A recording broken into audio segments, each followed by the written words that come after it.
அரசு பள்ளி மாணவர்களை மூன்றாம் மொழியை படிக்க விடாமல் திமுக நவீன தீண்டாமையை செயல்படுத்திக் கொண்டிருப்பதாக மத்திய இணையமைச்சர் எல் முருகன் குற்றம் சாட்டியுள்ளார். சென்னை விமான நிலையத்தில் செய்தியாளர்களிடம் பேசிய அவர், திமுகவின் நடத்தும் சிபிஎஸ்இ பள்ளிகளில் வேறொரு மொழியை பாடத்திட்டத்தில் கொண்டுவர மாட்டோம் என கூற முடியுமா என்று கேள்வி எழுப்பினார். சிபிஎஸ்இ பள்ளி மாணவர்களுக்கு மூன்றாவது மொழியை படிப்பதற்கு உரிமை எடுக்கும் பொழுது அரசு பள்ளி மாணவர்களுக்கு அந்த வாய்ப்பை கொடுக்காமல் மறுக்கப்படுவது நவீன தீண்டாமை என்று தெரிவித்தார். திமுக எப்போதும் மக்களை ஏமாற்றும் செயல்களையே செய்வதாகவும் அவர் விமர்சித்தார். அதாவது திமுக அவங்க திமுகவினர் நடத்துகிற பள்ளிகளில், குறிப்பாக திமுகவினுடைய முக்கியமான நிர்வாகிகள் நடத்துகின்ற சிபிஎஸ்இ ஸ்கூலில் நாங்கள் வேறொரு மொழியை நடத்த மாட்டோம் அல்லது ஹிந்தியை பற்றுவிக்க மாட்டோம் அப்படின்ட்டு அவங்க யாராவது பள்ளிகளை மூடுவதற்கு தயாராக இல்லை. ஏன்னா அவங்க ஏழை எளிய மாணவர்கள் இன்னொரு கூடுதலாக ஒரு மொழி படிக்கக்கூடாது என்பது தான் அவர்களுடைய எண்ணமாக இருக்கிறது. இது ஒரு நவீன தீண்டாமையாக இருக்கிறது. ஒரு மெட்ரிகுலேஷன் படிக்கிற பையன் இப்போ ஸ்கூலில் படிக்கிற பையனுக்கு அந்த உரிமை இருக்கிறது 3 மொழி கற்றுக்கிறதுக்கு. சிபிஎஸ்இ ஸ்கூலில் படிக்கிற பையனுக்கு 3 மொழிகளில் கற்றுக்கிறதுக்கான உரிமை இருக்கிறது. ஆனால் அதே நேரத்தில் ஒரு அரசு பள்ளிகளில் படிக்கிற மாணவர்களுக்கு மட்டும் இந்த வாய்ப்பை புறக்கணிக்கப்படுவது அல்லது மறுக்கப்படுவது இது ஒரு நவீன தீண்டாமையினுடைய மறு உருவமாக திராவிட முன்னேற்றக் கழக அரசாங்கம் செயல்பட்டு கொண்டிருக்கிறது. புதிய கல்விக் கொள்கையான மும்மொழிக் கொள்கைக்கு எதிர்ப்பு தெரிவித்து திமுக கூட்டணி கட்சிகள் நாளை ஆர்ப்பாட்டத்தில் ஈடுபடுகின்றன. சென்னை மாவட்ட ஆட்சியர் அலுவலகம் அருகே மாலையில் திமுக தலைமையில் போராட்டம் நடைபெறுகிறது. இது தொடர்பான திமுக கூட்டணி கட்சிகளின் கூட்டறிக்கையில், பிளவுவாத சக்திக்கு எதிராக ஓரணியில் நிற்கும் தமிழகத்தை பாஜக வீழ்த்த முயற்சிக்கிறது என்று தெரிவிக்கப்பட்டுள்ளது. இந்த ஆர்ப்பாட்டத்தில் திமுக சார்பில் அமைச்சர் துரைமுருகன், திராவிட கழக தலைவர் கே வீரமணி, தமிழக காங்கிரஸ் கமிட்டி தலைவர் செல்வ பெருந்தகை, மதிமுக பொதுச் செயலாளர் வைகோ, விடுதலை சிறுத்தைகள் கட்சியின் தலைவர் திருமாவளவன் உள்ளிட்டோர் கலந்து கொள்ள உள்ளனர்.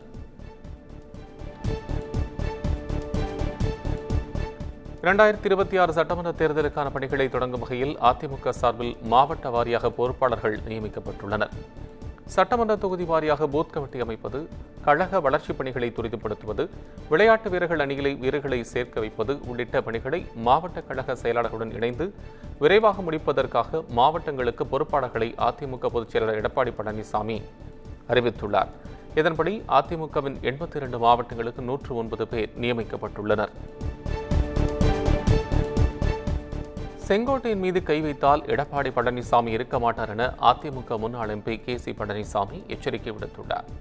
கோவையில் செய்தியாளர்களிடம் பேசிய அவர், அதிமுக உட்கட்சி குழப்பம் மற்றும் எடப்பாடி பழனிசாமியால் திமுக செல்வாக்கு பெற்று வருவதாக குறிப்பிட்டார். திமுக மீண்டும் ஆட்சிக்கு வர வேண்டும் என இபிஎஸ் மறைமுகமாக செயல்படுகிறாரோ என கட்சியினர் சந்தேகமடைவதாகவும் அவர் தெரிவித்தார். மீண்டும் நீக்கம் புறக்கணிப்பென்றால் மற்ற அனைவரும் ஒருங்கிணைந்து இபிஎஸ்ஐ ஓரம் கட்டி விடுவார்கள் என்றும் அவர் தெரிவித்தார். தைரியம் இருந்தா எடப்பாடி பழனிசாமி செங்கோட்டையனை நீக்கி பார்க்கட்டும்.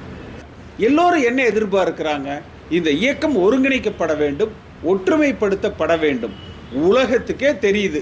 ஒரு ஆளுக்கு மட்டும் அது புரிய மாட்டேங்குது, தெரிய மாட்டேங்குது. இல்லை, அது தெரிஞ்சாலும் கூட மீண்டும் திமுகவே ஆட்சிக்கு வர வேண்டும் என்று இவர் ஏதேனும் மறைமுக ஒரு ஒத்துழைப்பு கொடுக்கிறாரோ என்றுதான் அதிமுக கட்சியில் இருக்கிற அடிமட்ட தொண்டர்களே பேசுறாங்க. தைரியம் இருந்தால் நீக்கி பார்க்கட்டும்னா நீக்கினா என்ன ஆகும்? நீக்க ஏன் தயங்குறாங்க? சம்திங் அந்த மாதிரி நீக்கினா எடப்பாடி பழனிசாமி தலைமை இருக்காது. தனியார் பள்ளிகளில் படிக்கும் திமுகவினரின் குழந்தைகள் மட்டும் 3 மொழிகள் கற்கலாம். அரசு பள்ளிகளில் படிக்கும் ஏழை எளிய மக்களின் குழந்தைகள் படிக்க வாய்ப்பு மறுப்பதா என்று பாஜக மாநில தலைவர் அண்ணாமலை கேள்வி எழுப்பியுள்ளார். அரசு பள்ளிகளில் இலவசமாக 3 மொழிகள் கற்கும் வாய்ப்பை ஏன் தடுக்கிறீர்கள்? உங்களுக்கு ஒரு நியாயம், எளிய மக்களுக்கு ஒரு நியாயமா என எக்ஸ் தளத்தில் பதிவிட்டுள்ளவர் இது தொடர்பாக அவரது காணொலி ஒன்றையும் பதிவிட்டுள்ளார்.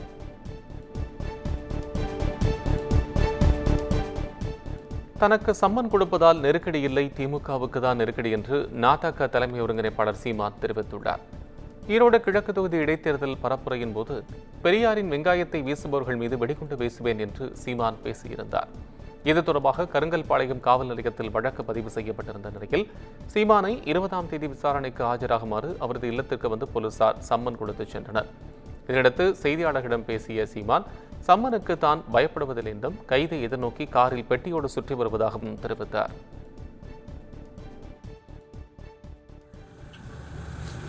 இதெல்லாம் சோர்வடைகிற ஆளான்னு முதல்ல நீங்கள் என்னை பாருங்க. இது நிறைய பார்த்த விஷயம். இதுக்கெல்லாம் அச்சப்படுகிறவன் முதல்ல இந்த களத்துக்கு வரலாம். சரி, நீங்கள் எத்தனை வழக்கு வேணாலும் போடுங்க, எதிர்கொள்ளுவாங்கிறது தான். ஆனால் நாங்கள் இதையெல்லாம் ஒரே வழக்க ஒரு இடத்துல வச்சு விசாரிக்கணும். ஒரே காரணத்துக்காக போடப்பட்ட வழக்கு தானே. இந்த ஒரே இடத்துல ஒரே நீதிமன்றத்துக்கு அதை அனுப்பி ஒரே வழக்காக விசாரிங்க அப்படின்னு நம்ம போட்டுருக்கோம். அதுக்கிடையில் இந்த அழைப்பாணைகள் வந்து கொண்டே இருக்குது. அதை ஒரே நேரத்தில் 2-3 வழக்குன்னா ஒரு ஆள் தானே இருக்கேன்.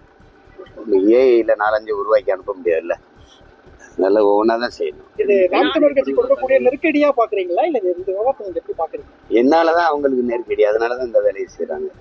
எனக்கு என்ன நெருக்கடி சொல்லுங்க, எனக்கு என்ன நெருக்கடி?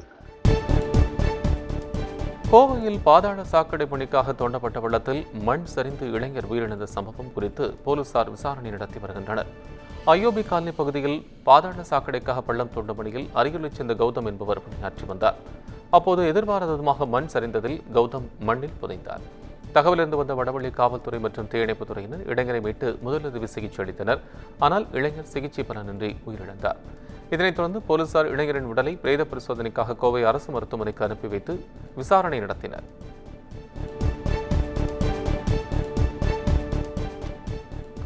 புதுக்கோட்டை மாவட்டம் கரம்பக்குடி அருகே பெட்டிக்கடையை 3 பேர் சூறையாடிய சிசிடிவி காட்சி வெளியாகியுள்ளது. சுக்கரன் விடுதி கிராமத்தில் சாலையோர பெட்டிக்கடையில் 3 பேர் தண்ணீர் பாட்டில் வாங்க வந்துள்ளனர். அப்போது கடை உரிமையாளருக்கும் அவர்களுக்கும் இடையே தகராறு ஏற்பட்டுள்ளது. மதுபோதையில் இருந்த அவர்கள் பெட்டிக்கடையை அடித்து நொறுக்கினர். இதுகுறித்து வழக்கு பதிவு செய்த போலீசார் சிசிடிவி காட்சியின் அடிப்படையில் கரம்பக்குடியைச் சேர்ந்த பரமேஸ்வரன், சலீம், மதி ஆகியோரை கைது செய்தனர்.